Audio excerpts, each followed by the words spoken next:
Okay, and welcome back one more time to the Daily Bread Network. It's QB1, QB2, Sosa Picks, joined by my good friend and business partner, Spin Doc Sports. How are you today, my boy?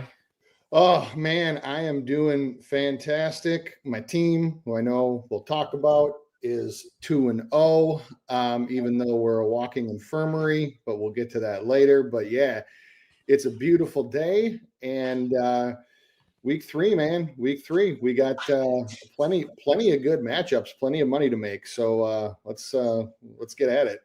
Hey man, like you said, I'm not here to waste no time. No time to recap last week because last week games aren't going to get you paid. The ones that are happening this week will. Again, like you mentioned, team. I'm feeling good. My team's 2-0 as well. 49ers. Like you said, walking infirmary. It's like the Spider-Man meme, right? It's like, Mm-hmm. hey, we're 2-0, but man, the teams are banged up right now. But again, that's the NFL season, and it's how you navigate that as an organization throughout that you actually make it through. Lots going on around the NFL. Let's get into it, man. Let's get into this week's slate.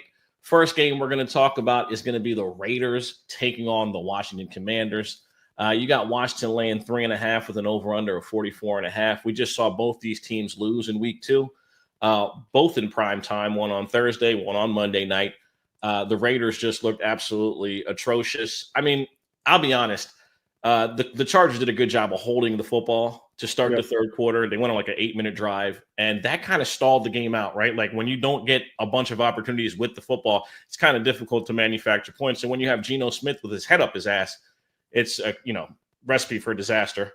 And then obviously Washington got dominated on Thursday night by the Green Bay Packers, who look like a juggernaut. But a lot of teams look like juggernauts through 2 weeks. Last year we thought the Saints were going to be something, and we saw how that worked out after 3 weeks. So, Spin in this one. Any thoughts on these two teams prior to get into the bets at all?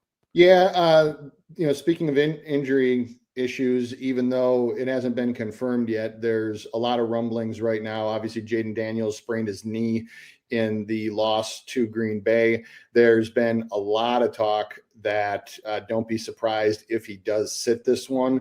The way that the line has just plummeted down certainly would indicate that that's got a very real possibility of happening. So definitely got to watch practice reports for this one. And I already told VIP this: if he's your fantasy quarterback, you better make sure you have a backup like now on waiver run, because I think that it's probably more likely than not that he sits for two reasons. Number one, I think that the team believes that they can win the game without him. And two is, especially at home, and two is that they're not going to risk, if there's any possibility that they are skittish about his knee, they are not going to risk their franchise asset in a game like this, in a regular season game. If this were a playoff game, he'd be playing. If this were a game to win the division, he'd be playing. But week 3 at home, no, it's not. Versus a team coming off a Monday night game, it ain't. So I think that the other thing was that I saw with the Raiders last week was that the Chargers brought a lot of exotics, and they brought a lot of different looks at Geno Smith. And the other thing that I saw was, even though he's run the ball very, very well, Ashton Genty has a lot to learn about NFL pass protection, and especially about blitz pickups. He looked like a rookie for that. And so if I'm the Commanders, I'm watching that film and I'm saying I'm bringing heat from all over the place, especially if Daniel sits, because you got to do some stuff to help your quarterback. We'll get into some of the other like looks for the game, and like how the game script how I think it's going to go in just a minute. But that's the thing that I've seen actually 2 weeks in a row now, is that Ashton Genty looks like a seasoned vet running the ball. He looks like a rookie when it comes to pass protection. And that's something we talk about all the time with young running backs. Everybody sees it. I'll give you a perfect example. We see it in New England with Travion Henderson. Yep. In college, Travion was outstanding Yep. at pass pro. He was probably the best pass protecting running back we've seen in a long time in college. And you can see that there's literally, it's not the same thing.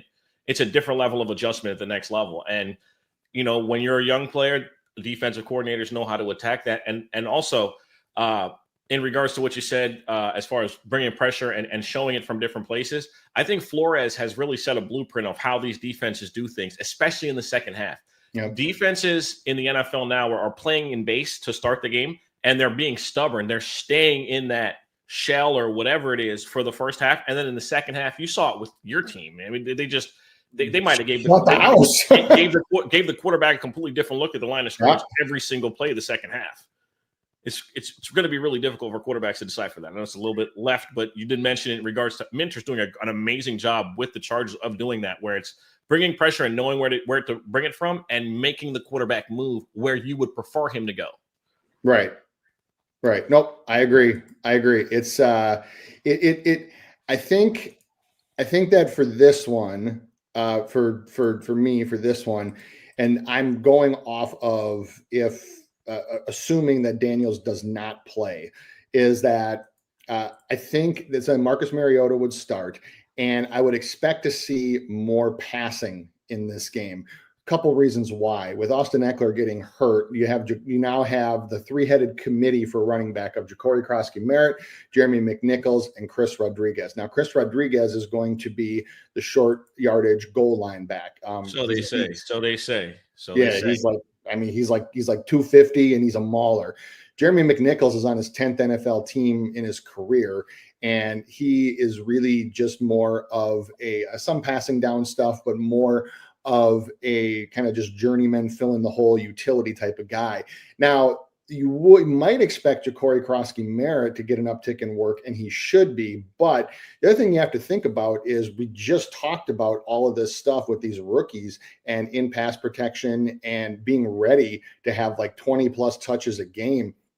There really isn't a rookie out of this class, I don't think, that is ready for 20 touches a game. I think Genty is ready from a workload perspective. I don't know if I trust him with that high of a snap count for pass protection yet, but Ja'Cory Crosky-Merritt is a guy that shot up their rankings in camp, and they love his ability to get out in space, to make moves. He's electric. What he's not, though, is he's not super big. And so if you're going to go with Marcus Mariota, I also don't, and you don't have as much running ability that Jaden Daniels would have. I also don't think that it's a recipe where you want to say, hey, rookie, let's go 15, 20 plus touches right now. I don't think that would lead to a lot of success late. So I would expect to see more passing. I would also expect to see Terry McLaurin get involved more.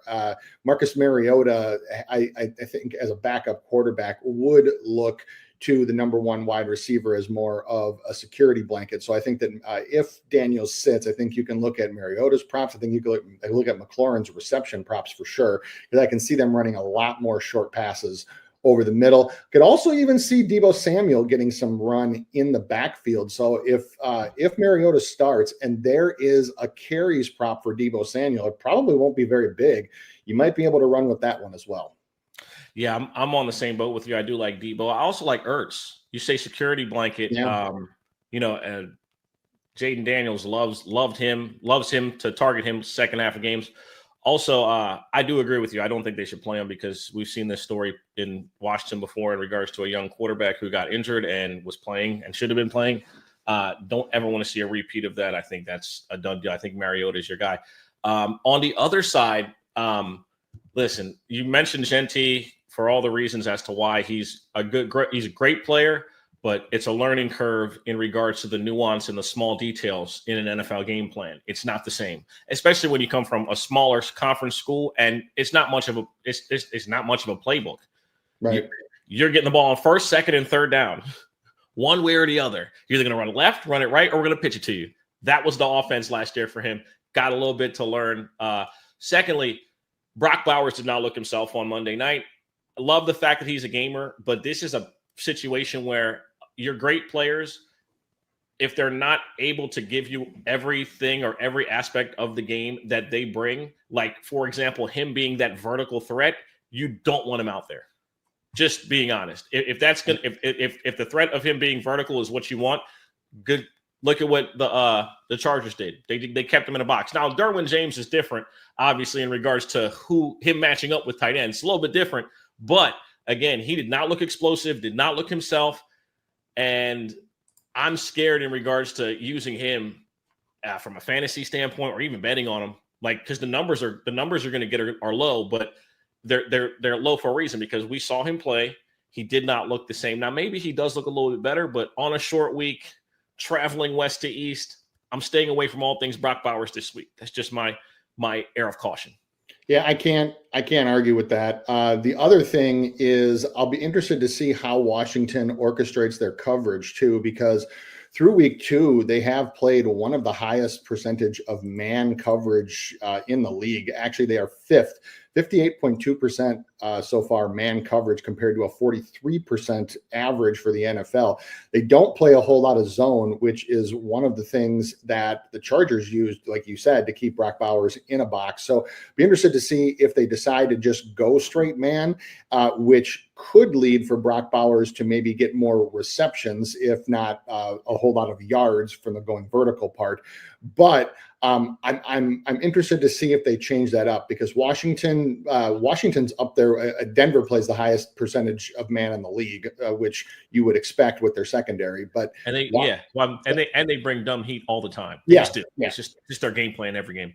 Yeah, but as far as the game goes itself, I'm looking at potentially not to win the game, but to take Vegas if I can get it for more than a field goal if Daniels doesn't play. If Daniels plays, I think that even Jaden Daniels at 80% or 85% is still worth more than a field goal at home against the Raiders. But the other thing that I do trust is I do trust Pete Carroll in these situations. And I know his team is very talent challenged in a lot of regards, but I do trust that if Jaden Daniels sits, he can get it to within a field goal. So I'm not going to predict him to win the game, but I think if it stays at -3.5 for Washington, might be willing to put a little bit on the Raiders. So, all right, let's go. Let's move on to the next one. Oh, there's a game. You guys are playing. Let me mute up. Go ahead, bro. Let's move on to the next one. The 2-0 Tampa Bay Buccaneers take on the Jets in our home opener. So, I obviously have a lot of thoughts on this one. I'll try to keep it as concise as I can. So we are 2-0, and more specifically, I should say, Baker Mayfield and Emeka Egbuka are 2-0 because they are the largest people responsible for that. I laughed when I saw, everybody, well, they have Evans, they have Godwin, they have Jalen McMillan. Why are you taking a wide receiver in the first round? Well, if you've watched him so far in any fashion, you'll see why. This kid is electric. He's shifty. He can go vertical. He runs the short routes. One of the things that I was really impressed with was there were multiple 3rd and shorts where Baker looked his way and threw to him in really, really tight spaces, and he got blasted, and he just hung on and shrugged him off. The kid's got power too. So the other thing to keep in mind is that there was Mike Evans did an interview with the Athletic not too long, about a week or so ago, when he said, "Don't be surprised if I walk away soon." And people said, "Well, is this going to be your last year?" And he said, "I'm close to the end. That's all I'll say," which also would match up with why we drafted a receiver in the first round and why Evans wouldn't go anywhere else. Now, what I think is that once he breaks Jerry Rice's streak, or if he does this year, of a consecutive 1,000-yard seasons, because right now they're tied, is that I do think that there's a good chance he'll walk away. So with that in mind, with this one, I would not be surprised, because Evans has had 2 kind of middle of the road games. I wouldn't be surprised if this is a game where it's let's get Evans some yards so that we can start to get him on that march to 1,000. Now, a couple things. You think he'd leave? I don't think he'd leave the money on the table. I think he'd finish out. I think he's going to finish out his career. Well, he's only got one more year after this year. So yeah. So I think it's like it's either this year or next year, one of the two. That'll be it for Now, the big thing with the Bucs that you got to watch for is the injuries. We are the walking fucking wounded, because Kalijah Cansey tore a pec out for the year. That was tough. That's a tough loss right there, brother. And he's tough. our front four wasn't getting a whole lot of pressure anyway. He had been one of our best pass rushers, and that's what forced Bowles to go with all those exotic blitzes in the second half, because the front four wasn't getting a whole lot of push against Houston's offensive line, which is Swiss cheese. And then on top of it, then you have Cansey go out, so you didn't really have a choice. So I would expect to see a whole bunch more blitzes, especially because Tyrod Taylor is likely going to start for the Jets. But we have him out. We have Godeke is out. Now, Charlie Heck stepped in and actually filled in pretty admirably, but Wirfs is probably still going to be out. Man, we have a lot of injuries and a lot of holes that we have to fill defensively. So I would not be surprised if we do go more ground game in this one, even with Tyrod Taylor at the helm, because of you want to keep the ball, you want to keep the defense off the field. And the way you do that is because Rachaad White was running the ball very, very well on Monday. Bucky Irving has been Bucky Irving so far. So I can see them using both of those guys pretty heavily. So I'm looking at Bucky Irving and Rachaad White's rushing attempts props.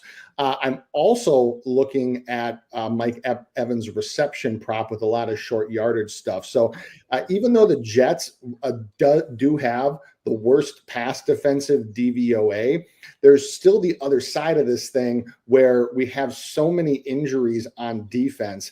And if even a couple of the guys that are playing are not at 100%, we're going to have to keep that defense fresh and off the field. And the way that you do that is by running the football. And the other thing to keep in mind is that Sunday, and this does factor in for September games in Tampa, because I've been to multiple ones of them, it is hot and humid as fuck there at this time of year. Forecast on Sunday is supposed to be 91 and sunny with a ton of humidity. There's a reason the Bucs do this on purpose whenever they're at home, because the home team picks the uniforms. Up until about November, they always wear white uniforms at home, and their sideline always faces away from the sun. That's very much on purpose. So it's going to be hot. It's going to be humid. Guys' energies can be sapped very, very quickly. So I would not be surprised to see a very ground-based approach for this game. I also wouldn't be surprised, and this is a look that I'm looking at pretty heavily, would be the under for this game. 45, open at 45.5. And already down to 43.5 in some spots, 44.5 in other places. I think the combination of the ground game and just Tyrod Taylor being at quarterback, and the main strength of the Jets are two: one, Garrett Wilson; two, their running game with Breece Hall and Braylon Allen. Well, against Vita Vea and against the linebackers that we have pressing up, we still are one of the top-rated run defenses in the NFL, despite all the injuries. So you do that, and you force the game into Tyrod Taylor's hands to throw. And I don't expect to see a whole lot of points. I kind of expecting to see like a 19-10 slugfest type of game. So under 44.5 for sure is a look that I'm looking at. The only other prop from the Jets that I think that I like might be Garrett Wilson receptions, just to force feed him by default. And also our cornerbacks are still, our cornerbacks like average age is like 22. So a lot of talent, but they're still kids and they're still learning. So Zyklon McCollum has been banged up as well. So I do like Garrett Wilson's receptions, but biggest look for me would be the under for the full game. Listen, in this one, I think it's a Buccaneers belt to ass situation. This Jets defense has been fucking atrocious. I don't want to hear that they faced Aaron Rodgers and Josh Allen. The defense has been absolute Swiss cheese. Other team has been able to get whatever they want, whenever they want. I think it's a Tampa Bay belt to ass situation. I'm not worried about the injuries you have on defense. You're marching out a backup quarterback of Tyrod Taylor, who's Tyrod Taylor. I mean, maybe he can give you something as far as being mobile and maybe being able to. I don't see any way that they slow the game down, or I just think Todd Bowles is going to blitz the fuck out of Tyrod Taylor. Like you said, not mad at the Garrett Wilson look. You can't take any running back against Tampa Bay. Nobody lines up to run against them. And then if you want a touchdown, Tampa Bay has to let you score like they let Nick Chubb score the other night. Yes, they did. I don't know why people are so fucking dumb and didn't even realize that. Todd Bowles said, I'd rather the ball be in my quarterback's hands with 2 minutes and 3 timeouts. Fuck the bullshit. Like, why do I have my defense out here when they're going to try to run their best plays that they have in their book? Just let them fucking score. Again, masterful, genius move by him in that one. We can move on to the next game. I don't have too much else. Obviously, you explained it pretty well. Obviously, it's your team. You know them better than anybody. So I'm not here to harp on anything else. Like I said, my official score prediction for this one is 19-10 Bucks. So kind of a lower, ugly scoring game, but Bucks definitely cover the -7. All right, on to the next one. We got Indiana Jones heading to Nashville to take on Cam Ward, the #1 overall pick, in a divisional tilt between the Colts and the Titans. Obviously, the #1 talking point is going to be the resurgence and fixing of Daniel Jones through 2 games. Shane Steichen has been really good. I think something that we keep missing with the Indianapolis Colts is that they've always had talent. The quarterback play has just been so ass and low level that we don't know how good the players are on the field. Pittman's good. Mitchell's good. Pierce is good. Warren's going to be a fucking beast. Downs is good. Jonathan Taylor is Jonathan Taylor. We know about him. The offensive line is good. There's no weakness as far as like weapon group or protection when it comes to this Indianapolis offense. And that's what I saw. Secondly, their defense is really good. Front 4 is good. Run stop is good. Their pass rush is getting there. Secondary is decent. Obviously, Bo Nix fucking sucks in my opinion. I don't think he's good. I think he's going to be the reason why the Broncos end up not being a great football team because their defense might be a generational level defense. With the Titans, I feel like they're a year away. They look like they're going to be bad, and that's no fault to them. They were picking 1, but I'm just kind of, I'm not gonna say I'm kind of disappointed because they faced 2 really good defenses. The Rams defense looks legit. Denver, I just spoke on them. They're great. So it's a tough situation. And then they get Indianapolis week 3, right? It's like 3 terrible matchups to start your career with when it comes to Cam Ward. In this one, I think it's going to be a situation where Jonathan Taylor does his thing, plays well. Obviously, now you have to fear the pass game because Daniel Jones has been so effective. I do think that this Tennessee team has talent on both sides of the ball. It's a growing situation, a growing process, young quarterback adjustment, and just it just takes time. In regards to bets in this one, I'll let you give your thoughts first, and then we'll go back and forth in regards to our bets. Yeah. So Daniel Jones, and it sounds so weird to say this because I talked about Daniel Jones over the summer and how I hoped that he won the starting quarterback job for this offense, and it is coming to fruition. Daniel Jones is the perfect quarterback for this system because Jonathan Taylor takes the pressure off of him from having to make, and the offensive line takes pressure off of him for having to make decisions. And it also opens up and spreads the field with the speed that they have downfield with Josh Downs, that they have with Alec Pierce, and then the physicalness of Tyler Warren. You have all of those things to take pressure off of Daniel Jones, because if you watched his time in New York, the times where Daniel Jones struggled are when you forced him to make quick decisions. He's not the best decision maker. So you have a quarterback like Peyton Manning could just process information and just get the ball out so fast to guys. Aaron Rodgers in his prime did the same thing. Daniel Jones doesn't do that. But when you give him time to process information, he has a bigger arm and natural athleticism, and that's what he's getting with this Colts team. Fun fact, Daniel Jones is tied for the NFL lead in rushing touchdowns. That includes running backs.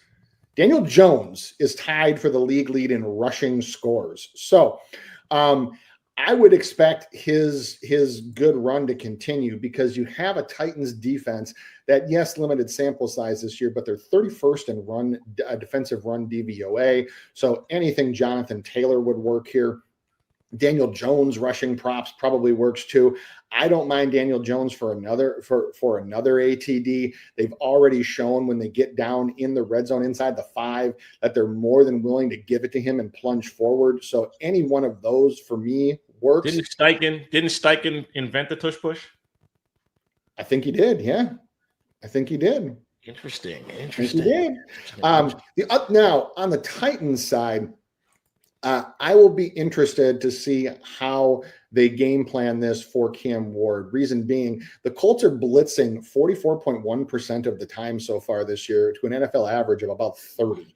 So Lou Anarumo, shout out to him. They said he was washed up and so his tactics no longer worked. So they're blitzing a ton. And they also are playing zone 70% of the time, playing like a bend but don't break defense and hoping that they can put enough points up at the end to win. You saw that against Denver. So the zone blitzes are the thing that can confuse a rookie quarterback, especially some of the exotics. So I would not expect Cam Ward to have a very particularly good game. I think he'll have moments. Like you said, Sosa, he's been about what you'd expect. Some good, some bad, a lot of flashes, but he's also playing with a team that is very talent deprived right now. And so I don't know if you could expect anything more from Cam Ward than what he's giving right now. Now, as far as the game itself goes, things that I like, I don't have anything on the spread. I think that it's probably right, but the things that I like would definitely be Jonathan Taylor, all things rushing attempts, rushing yards. I think Daniel Jones ATD works. Daniel Jones rushing yards, and also the other one is because the Titans have been have had some issues too with some deep coverage. So I like Josh Downs' longest reception. That's another one that I wouldn't be opposed to. But as far as other than that, there's really no props on the Titans side that I like at all. For me, it's going to be Tyler Warren, yards receiving. If it ain't broke, don't fix it. He's going to be high target share. He's a vertical threat. He's also a huge threat with the ball in his hands to get yards after the catch. Tyler Warren's receptions, Tyler Warren's yards, like the matchup. I think he's going to – and also I don't even think it's a matchup thing. It's a volume thing. They make it a point of duty to make sure that they get him the ball. I know he's a rookie, but people are subject to say whatever they'd like. You know what I'm saying? I'm with you. Even just while you were saying that, granted 2 games, so small sample size, but the Titans are first to last in defensive DVOA. So for those that don't know what DVOA is, it's from FTN, the site, FTN Fantasy, but it's a metric that measures overall strength of the defense, counting opponent strength in play. So obviously you don't get as many points for you if you play a weaker opponent. And so it's supposed to be neutral of just how good you are overall. A lot of teams use it, and the Titans in midfield coverage are 31st in the league. The only team that's worse is Detroit. And there's a huge gap between Detroit, Tennessee, and then the next team, which is Dallas. So this is actually, I know it's only 2 games, but this is one of the worst mid-range defensive DVOA metrics that I've seen. So I definitely like the Tyler Warren look. Yeah, sure. Also, I feel like guys with the way that Pittman plays and the way he plays, they're kind of interchangeable. They're built the same way. You can run the same routes with them. You can move them and get the exact same skill set. Pittman is a wide receiver too, who's built like a tight end. Those are 2 perfect targets for a quarterback that's labeled inaccurate. Just a thought, right? You got two 6'4", 6'5" guys that you can make plays to. It helps. It definitely helps. Yep, definitely. Next game we're going to get into, we got the Pittsburgh Steelers traveling to Gillette to take on the Patriots. You got Pittsburgh laying 3.5 with an over-under of 44.5. Both these teams' defenses have been fucking atrocious, terrible. They're both 1-1. They both have wins against teams that I don't think look very good at all. So Patriots picking up a win against Miami. Steelers picking up a win against the Jets. The Jets have looked like trash. The Miami Dolphins look like one of the worst teams in creation. Oh, yes. They look like they're falling apart by the They're day. a mess. In regards to this game, again, I'm going to say I'm taking the over. I think both defenses will continue the trend that they're on. The secondary for Pittsburgh has been an absolute disaster. Their special teams disaster. Caleb Johnson, if you drafted him in any fantasy leagues, just drop him. He might get cut. He makes another mistake. He's fumbled in the first game. He thought he was still in college in the second game. And he's just not there. Like, that's really what happened. That's what, right? Because he's like, in college, if it goes to the end zone, that's what he thought. This dude's doesn't even think he's in the NFL yet. He hasn't even realized he's in the NFL yet. So Caleb Johnson, if you drafted him, good luck. All the people that were talking about him in the offseason, he's not going to see the field unless 3 people get hurt. I think they pick up somebody off the street and play him at this point before they play Caleb Johnson. The reason why they're not going to cut him is they used a draft pick on him, and they're not going to do that yet. They're not going to quite give up on him, but he's not seeing the field for a cool minute. On the Patriots side, complete disappointment in their defense. Completely disappointed in their defense through 2 games. Vrabel's supposed to be a good defensive guy. I know Gonzo hasn't been available. That hurts. That really hurts. He's the best defensive player. He's going to take away one side of the field. I understand that. With him on the field, it changes how you're going to game plan, and I get that. But, man, they've been awful. They got lit up by Geno for 300+. They got lit up by Tua. Yes, they got the late pick, but it's Tua, so you kind of expect that. I think Rodgers also goes in here and plays well. I think this is the first game where, especially if Gonzo's still on the pine, I think this is the DK Metcalf party. I think he gets his longest reception. He can get his yards, probably gets in the end zone again. I like him for his longest reception in it as well. Not mad at Calvin Austin's longest reception either. We've seen multiple receivers go for their longest reception against this defense already, including Jacoby Myers, Trey Tucker, Brock Bowers, Michael Mayer, and then last week it was Tyreek, A-Chain, and Waddle all hit their longest reception. I don't see that changing. I think, again, Pittsburgh should perform well. I'm not mad at Freiermuth either as a viable candidate. Not mad at Jalen Warren's receiving. I think there's a variety of places you can take this offense because, again, everything points towards Pittsburgh handling business or performing well offensively just based on the skill sets of the quarterbacks that New England has just faced. Mm-hmm. They faced 2 guys who are pocket passers that aren't mobile. Mm-hmm. The profile is the profile. These guys have lit them up. Why would that change? I just don't see it changing. So, again, like the over, and I like all things Pittsburgh offense. Yeah, the concerning thing for me is that Pittsburgh has the 6th worst defensive pass DVOA, and they're played, and the 2 offenses that they've played are the Jets and Seattle. So Sam Darnold and Justin Fields, and they have the 6th worst defensive pass DVOA. That is not good at all. Cooper Kupp was looking like something again, wasn't he? Against them, he did. Out there looking like after week 1, we're thinking, man, he needs to go home to his family. After week 2, you're like, he might have a little something still left in the tank. VIP can attest to this. I've recommended Drake May since probably May or June, and he's showing why. He's showing a lot more confidence in his reads. He's really taken well to Josh McDaniels. That's not a big surprise given the quarterbacks that he's developed. But go ahead. No. I was counting something. My bad. Oh, okay. Yeah, but and their offensive line has been better. It's still not 100% there yet, but Drake May has not been running for his life this year. For that reason, I wouldn't expect Travion Henderson's role to change a whole lot in the immediate future. Vrabel is one of those old school guys, and he prefers vets that he can trust in pass protection.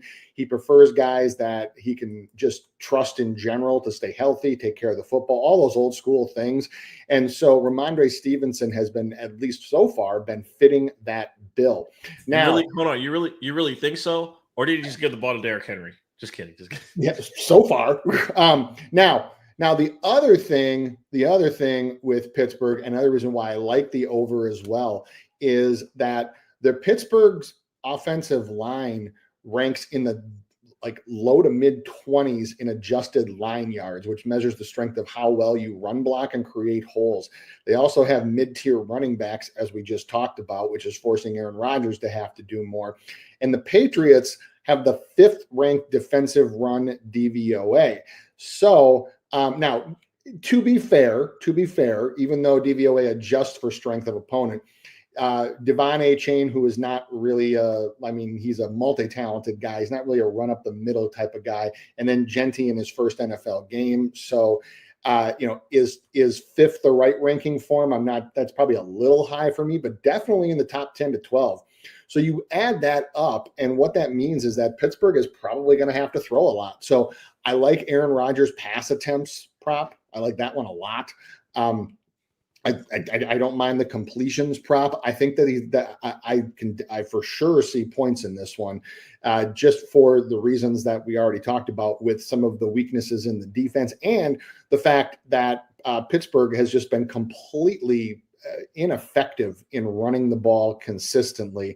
So you have 2 defenses that have been very, very up and down. You have 2 quarterbacks, like especially in the first game, Drake May put up a ton of passes. I think it was in the 40s. Aaron Rodgers has had to throw a lot. And so you add all that together, and to me, that can equal points on a number at 44.5.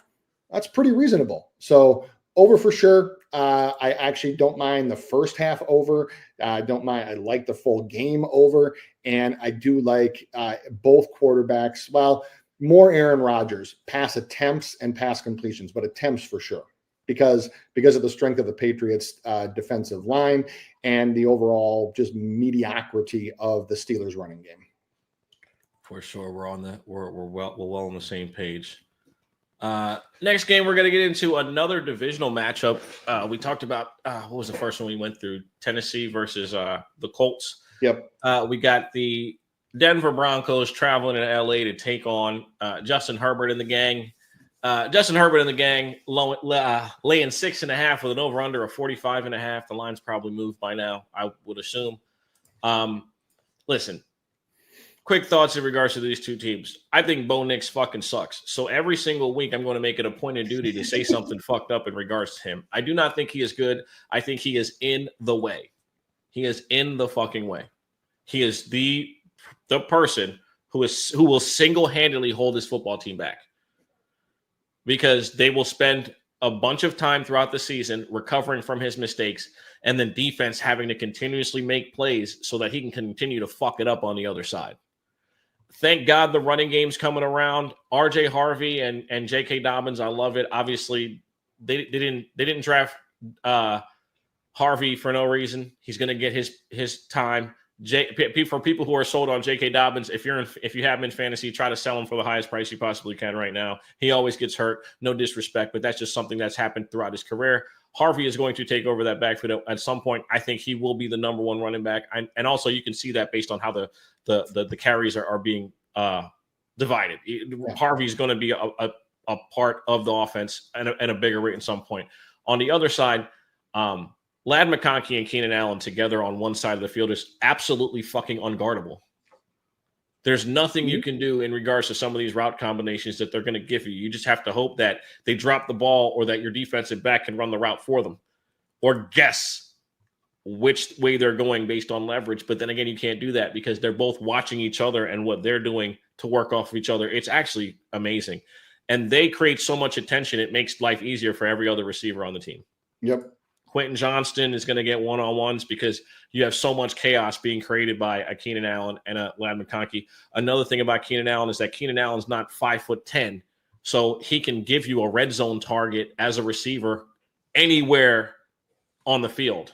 So it's the multiplicity and what they have in LA is just very difficult. Going to be very interesting for me to see where they put Surtain, or who they put Surtain on, and how they try to navigate taking away who from the Chargers. I honestly think that the Chargers cover and win.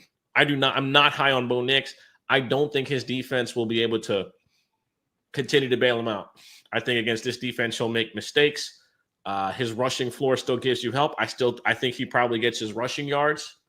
against the Chargers. The Chargers do have an affinity at times to just turn their back to running to quarterbacks, no matter who it is, because they're willing to give up yards in between the 20s. That's part of their that's part of how, like, these defenses work.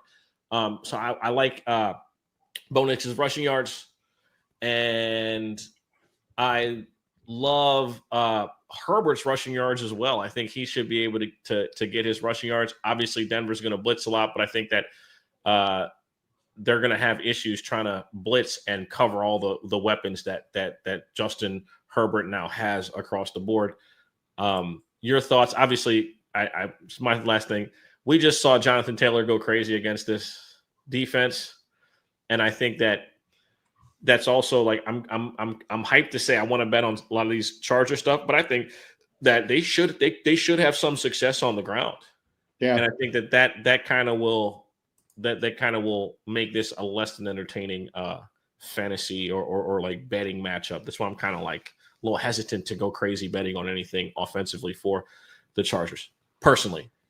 Yeah, my only thing would be there's some fantasy owners that I know that are like ready to just cut bait on Omari and Hampton, and it's like, first of all, he's a rookie. It's been 2 weeks, and he hasn't even looked that bad. Part of it is just they haven't needed to rely that much on the ground game because Justin Herbert has just been absolutely phenomenal. I'm assuming many people watching this would have watched that Monday night game, and that dime that he dropped to Quentin Johnston for that 60-yard touchdown pass.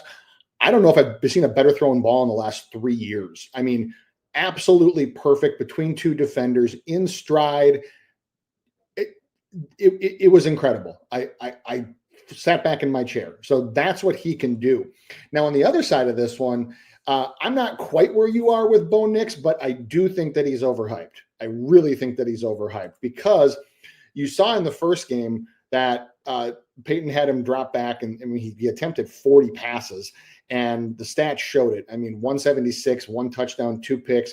Peyton said he wanted to commit to the run more and didn't want to put so much on. And Peyton's lying. And here's why. You know why Peyton's lying? Who the fuck is lining up to run the ball straight at Jeffrey Simmons? Right.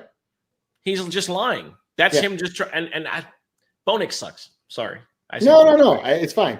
I mean, he only threw 30 passes against the Colts and barely got to 200 yards. So now he did have 3 touchdowns, 1 pick, so got a little bit better. But I'm interested because the Chargers do have a top 10 pass DVOA.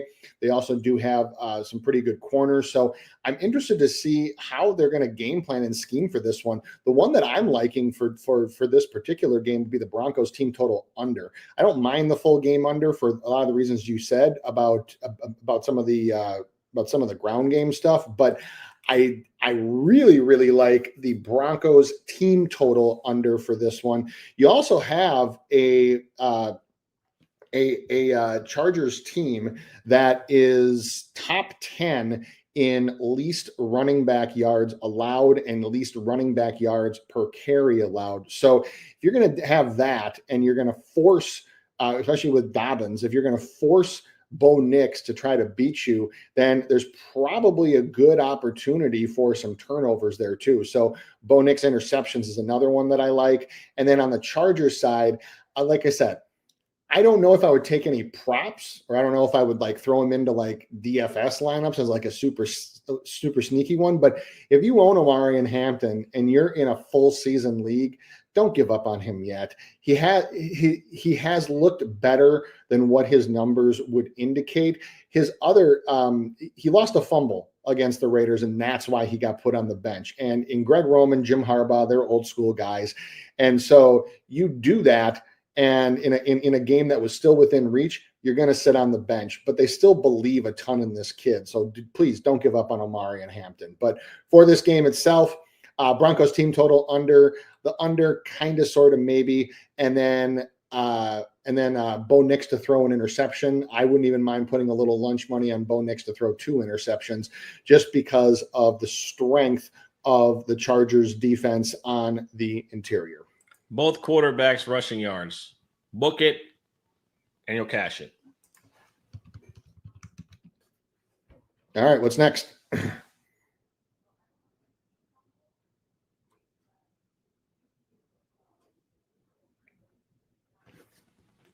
Okay. And on the Sunday night football, we got the Kansas City Chiefs on Sunday Night Football against the New York Giants on Sunday Night Football.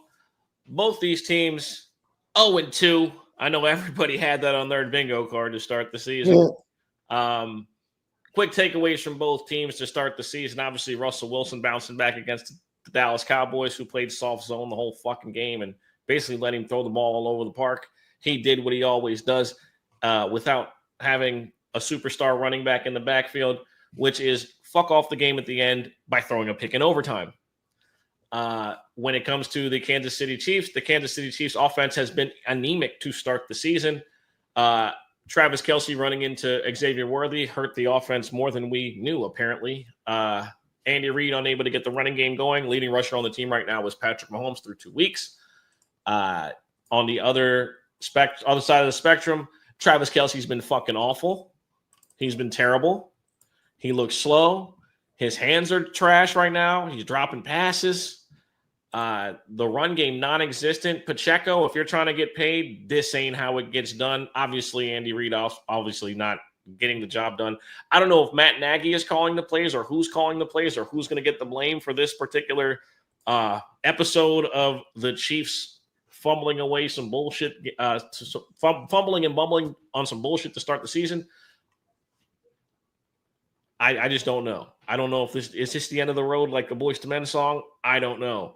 But they look terrible to start the season. We're going to give them a lot of credit for losing to two quality teams, which is what you do, and is give Andy Reid and Patrick Mahomes the benefit of the doubt every time they lose a game because they've won so much. Spin. What? I mean, for me, it's pretty simple for me. They're still a decent team. They're still probably a playoff team.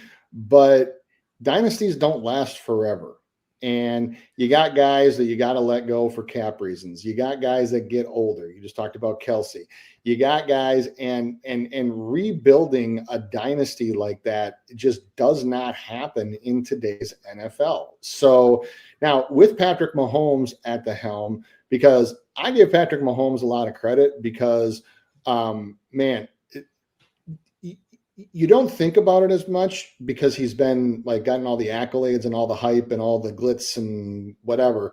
But that man is a gamer. I mean, he is an absolute dog of a competitor. And so I give him that. He's also been making a lot more plays with his legs because their receivers just can't get open. So what they're doing, especially with Rashee Rice and with Xavier Worthy, now Xavier Worthy might play, but with Rashee Rice and Xavier Worthy out, you talked about Kelce being just looking old and slow. So you can cover him in single coverage. Then you have Hollywood Brown, who is probably your deep threat there, and you can bracket him.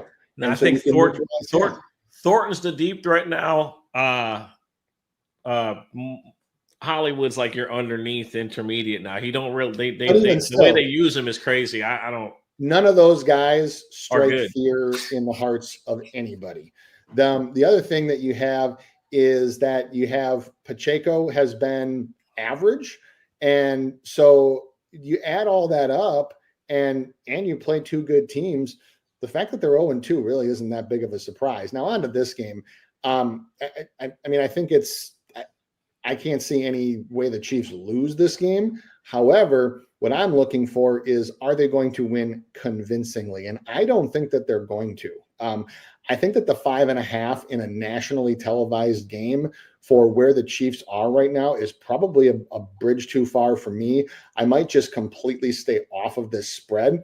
But from a totals perspective, I like the under here.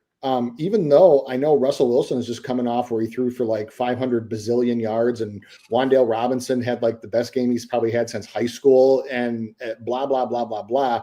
But this is a much different defense that they're going to face on Sunday night again than they faced in Dallas. Dallas's defense is very soft in deep coverage. They're very susceptible to big plays. Kansas City is not. Even though Kansas City is 0-2, their defense has not performed that poorly.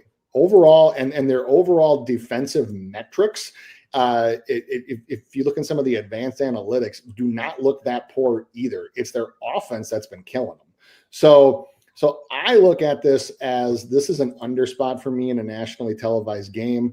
From a props perspective, I hope that we continue to get a little bit of overvaluing of Russell Wilson, and everybody wants to ride him again off of that huge game. That's the exception, not the rule, man. Like just wait till he plays a real defense. That's all I'm saying. Wait till he plays a real D, and wait till he's put in a much different situation than he was on Sunday, where both teams just took turns scoring on each other.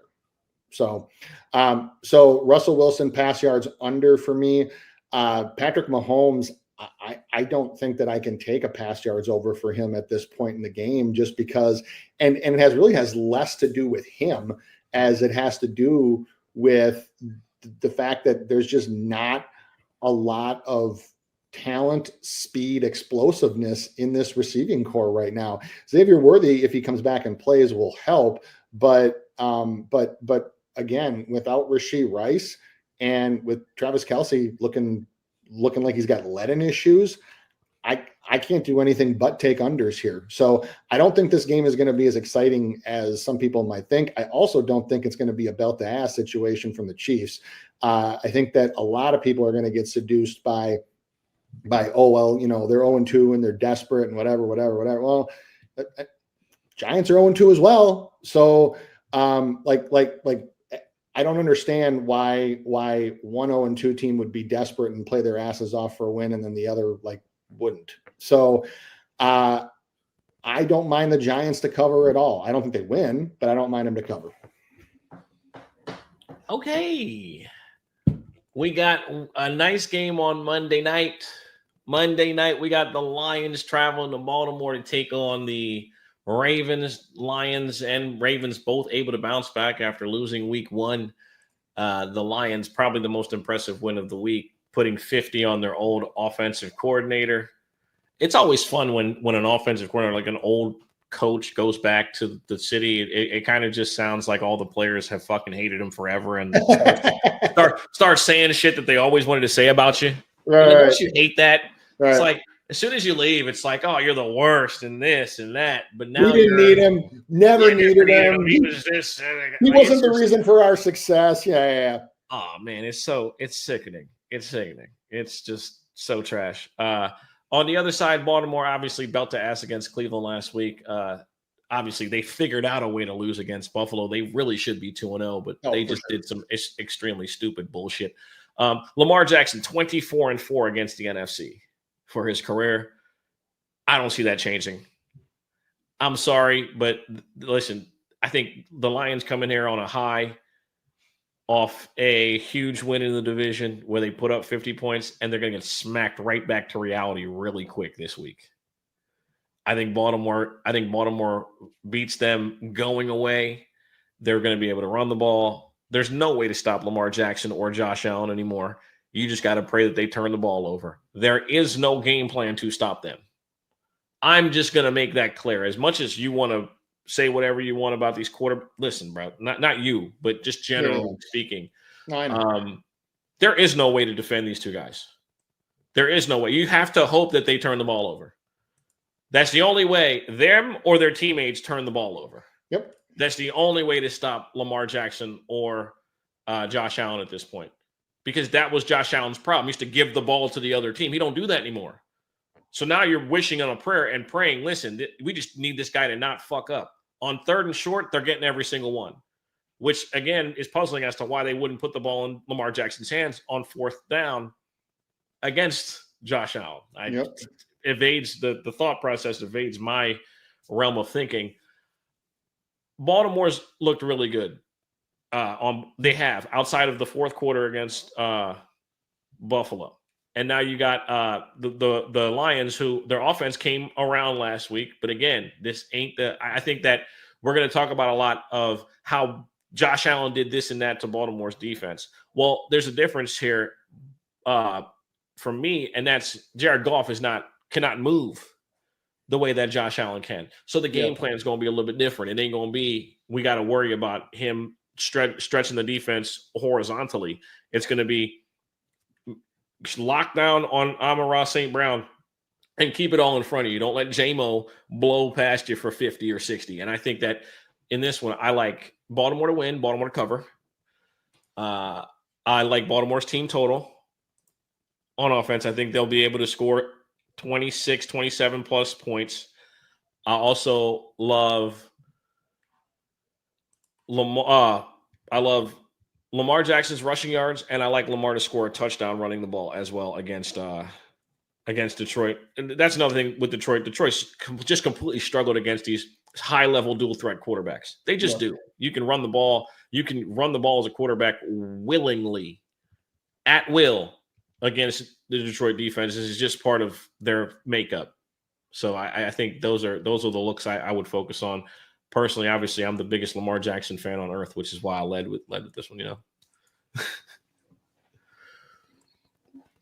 You look like you're searching for something in this one. No. I got it. I got this one. Okay. Yeah, this is probably going to be all Lamar for me. One of the reasons being is so far the Lions are top 10 in the NFL in playing cover 3, and over the last year and a half, the best quarterback in the NFL against zone coverage and against cover 3 has been Lamar Jackson, and not by a little. It's been by a lot. Lamar Jackson has absolutely murdered zone looks throughout most of his recent career, but he has definitely done it against cover 3. He has a 91 PFF passing grade against zone defenses, which is just better than Justin Herbert's, and is way better than anybody else even near them. So the next one was closest was Brock Purdy at 84.8. So you have a quarterback that just is murdering zone coverage. You have a team that plays zone coverage more than 50% of the time. And so for me, that's just a recipe, not only for points, but also for success for Lamar. So I don't mind Lamar Jackson longest pass. I like Lamar Jackson passing yards, and I also like Baltimore's team total over. Now, as far as the spread goes, the 4.5 number, in nationally televised games, I just hate. So I'm probably going to stay away from that one. But I do think, I for sure think that the Ravens win. On the Lions side, not a whole lot of props that I like at the moment, to be honest. Jared Goff pass attempts might be one that I don't mind. But for me, looking at the percentage of time that the Lions not only play zone, but also play cover 3, is that this can be a recipe for Lamar to have a pretty big field day. Yeah, all things Lamar. I think he'll just continue his dominance against the NFC. Yeah, maybe I'd give the Lions a fighting chance if the game was in Detroit, but no. Well, I talked about the zone look and the zone ranking, and Lamar Jackson has I think it's almost 21% better PFF rating against zone coverage than the next highest quarterback, so passing grade and DVOA are two different metrics. The DVOA takes away the strength of opponent and tries to make it apples to apples. And with that one, the gap widens even further because the next highest person is almost 20% less than he is, and that's Jaden Daniels. And then the next ones after that are almost 10 to 15% below that. So Lamar Jackson just stands head and shoulders above anybody else against zone coverage, and has for over 2 years now. Yeah, again, like I said, there's you say your Hail Marys and make sure you do every single thing. Like you hold every old lady's hand across the street. Mm-hmm. You give the kids on the street $1. Everything you can leading up to the week before you play Lamar Jackson and Josh Allen. You just do everything right, and maybe God will reward you with a Derrick Henry fumble in the fourth quarter and give you a chance to win the game. Yeah, because listen, there's no other way to listen. And I'm a football junkie. I'm always something. I'm always looking at like any defensive coordinator that has to see those two guys, bro. Like, oh yeah, I just don't know how you like how do you game plan now? Right. It's just hope. It's hope, thoughts, and prayers. Yep. That's what it's turned into with these two guys, bro. It's you watch them and it's like Lamar played damn near perfect against Buffalo, still lost the game. There's not one thing you could tell me he did wrong in that game or wasn't good at. It just, So that's my only thing. The game planning is so difficult. But you already know what it is. It is week 3 in the NFL. We are steadily moving forward in regards to, fantasy championships, your team being good, et cetera, et cetera. Super excited for what the season may hold. Make sure you guys are following Spin Doc Sports. Make sure you guys are following Sosa Picks. Make sure you guys are subscribed to the Daily Bread Network on YouTube.